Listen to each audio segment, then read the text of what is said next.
And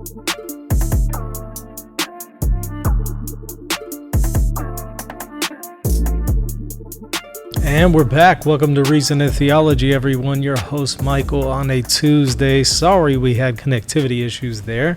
Having some issues right now with the internet, so I'm having to record this locally and then just slowly upload it to YouTube. So unfortunately, this show is not going to be live. It will instead have to be premiered, which is unfortunate because this is a celebration stream. We're celebrating 1,000 videos here at RNT, and I have an important announcement that I'll share here in a moment. But I kind of want to recap some of the shows that I've done, or at least just briefly mention some of the guests that I've had on in 1,000 shows. Wow, where do we begin? I don't even know. So what I just did is I went to the website, reasonandtheology.com. I clicked on RNT show, which is the second tab there. And here I have all of the previous guests that I've interviewed. This does not include all of the shows that I've done with them. It just includes the first interview I've done with them. But many of these people I've interviewed more than once. But you can see over in 1,000 videos, 172 guests. 30 debates. 1,000 videos, 30 debates, 172 guests. Again, many of them were interviewed multiple times. In addition to, solo videos that I've done. Not to mention roundtable discussions and stuff like that. So kind of going through the list here, of course, at the top is Cardinal Zen. So had the chance to interview him about the church in China. Metropolitan Callistus Ware, that was a great interview. We had an opportunity to ask him about questions about Eastern Orthodoxy. Bishop Athanasius Schneider, Bishop Strickland multiple times, Anglican bishop, now convert and Monsignor to Catholicism, Bishop Michael Nazir Ali. Dr. Bart Ehrman, that was an interesting discussion. Towards the end, it seemed kind of apparent that he felt like he was being bombarded with questions that he wasn't prepared to engage. So not too surprised he hasn't come back on.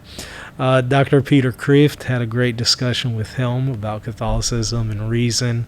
Dr. Scott Hahn has been on multiple times. Dr. Bentley Hart, that was an interesting interview. And by the way, if you go to RNT show and just, click on one of these names, it'll take you to their first interview. So it includes the link to these places. The Bentley Hart one was interesting because, of course, we focused on universalism. Dr. Richard Price has been on multiple times, historian and scholar. He's going to be back on pretty soon to talk about the Council of 869. Thomas Pink was on to discuss Dignitatis Humanae and religious liberty from Vatican II. Dr. Carl Truman, a Reformed professor, was on to talk about Scripture and the canon and stuff like that, justification, if I recall correctly. Dr. Petros Vassiliadis, who is a Greek Orthodox scholar, was on, had a wonderful discussion with him, and some of it touched on Catholicism and Orthodoxy. Dr. Matava, Dr. Sitchinsky, Adam DeVille, another Protestant Reformed professor, Dr. Donald Fortson, Dr. Goff, Michael Brown, Fastigi, Lee McDonald, Michael Barber. I mean, the list goes on and on and on. I'm not going to sit here and read every name to you. Again, you can go through the list, but many of these folks are just outstanding scholars and professors, incredible theologians who have done really interesting work in their respective fields.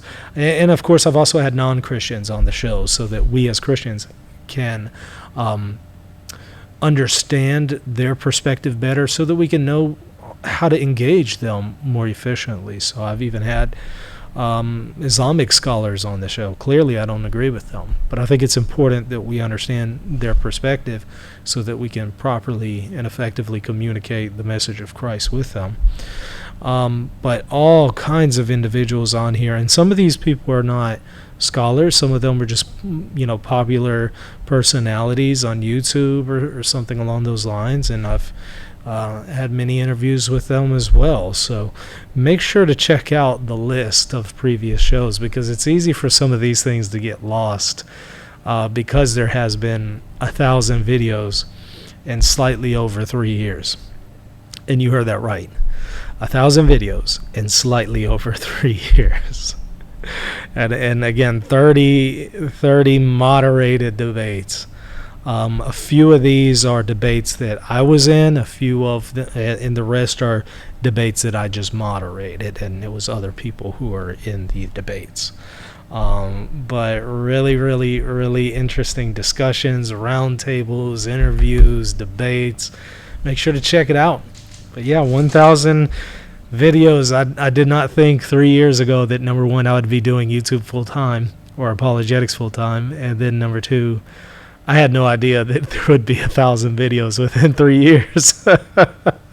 That's a lot, and you got to think, most of the videos are over an hour long. That's a lot of content. That's a lot of information to go through. So for me, I feel like, oh wow, I've covered this a million times, but for somebody else, they haven't seen the million videos where we've gone over this. They haven't watched the 2.5 million hours of content that I've put out. Well, actually, no, I'm sorry. I'm confusing numbers here. 2.5 million hours. I think that's inaccurate. I don't even know how many hours. I'll have to go and see. 2.5 million views. I've had 2.5 million views. As far as hours, ooh, I don't know. I'd have to go and calculate that one. But it's understandable that the average person hasn't seen all the videos. But for me, it's kind of like, man, we've been through this a million times. So somebody would ask a question, and it's like, oh, I know I've gone over this like 100 times on the show. But for somebody else, they might be new to the channel. And so it's been an interesting experience doing 1,000 videos. And on a wide range of topics. Not just kind of one niche area, on a wide range of topics, from Catholicism to Eastern Orthodoxy to Protestantism to Islam, Mormonism, atheism, you name it, we've covered it. So a very, very wide range of theological, philosophical, and historical discussions. So yeah, plenty of content for you to check out with 1,000 videos now, so make sure to do that. And help get me to 20K. I mean, we're 450 subs away from 20,000. Let's go ahead and meet that milestone. Help get me to 20K and share this on your social media. Okay, so the big announcement that I said that I was going to mention here. So yeah, it was Friday. Friday, I signed a publishing contract with Catholic Answers to publish a book on Catholicism and Eastern Orthodoxy. So a Catholic book engaging the claims of Eastern Orthodoxy and explaining why Catholics should remain Catholics and not go to Orthodoxy, why Orthodox should convert to Catholicism. And why Protestants who are considering Catholicism and Orthodoxy should choose Catholicism. And it's going to be written with an ironic tone. There's not going to be any digs here. It's not going to be with an intention of putting Orthodoxy down. But what I am going to do is charitably and constructively criticize certain aspects to Orthodoxy and explain why I believe the solution is in Catholicism, and why I believe that if you are faithful to the tradition of the first millennium as an Orthodox, you will want Catholic communion, and you will see it as absolutely necessary, and you will enter into Catholic communion. So much more along those lines. I don't really have a whole lot more details that I could share at the moment. It's still in its infancy stage. I've not written the book yet. So just began the outline, in fact. So I have an idea of where I'm going to go with it, but I have not written the book yet. And I have a year to do it. I imagine it will be done before the year. I tend to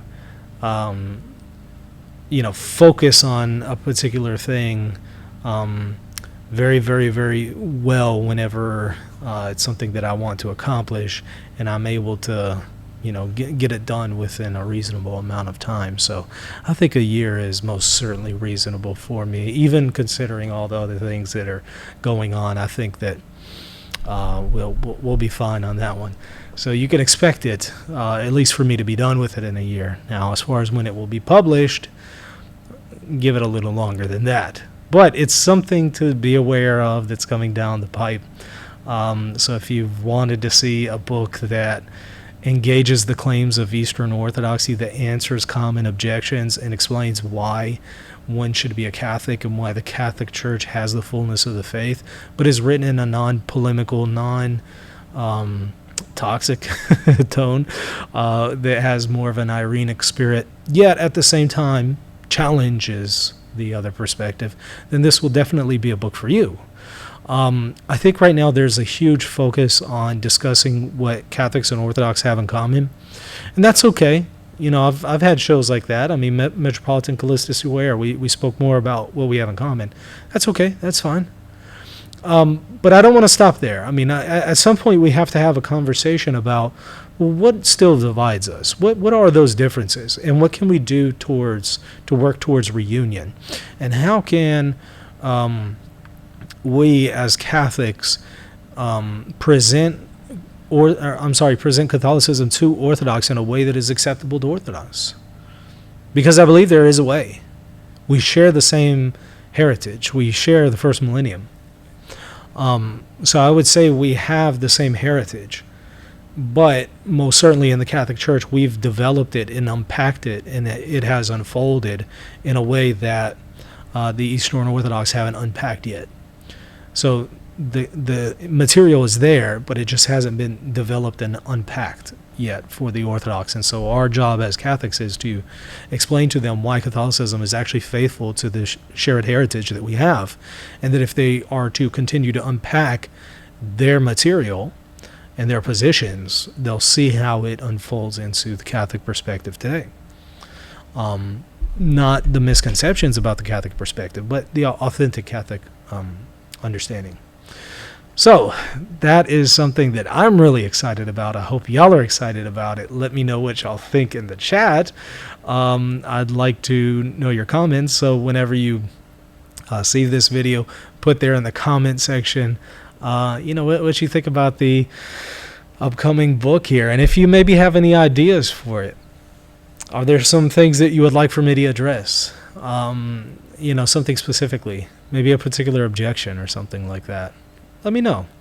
I'll certainly go over the historical relationship between Catholicism and Orthodoxy. I'll go over common objections. I'll go over what we share in common, and then I'll also go over what still divides us, and then why I think Catholicism is the solution for various difficulties that we see in the Orthodox perspective. That doesn't mean that Catholics don't also need Orthodox. I think we most certainly would benefit from communion with the Orthodox.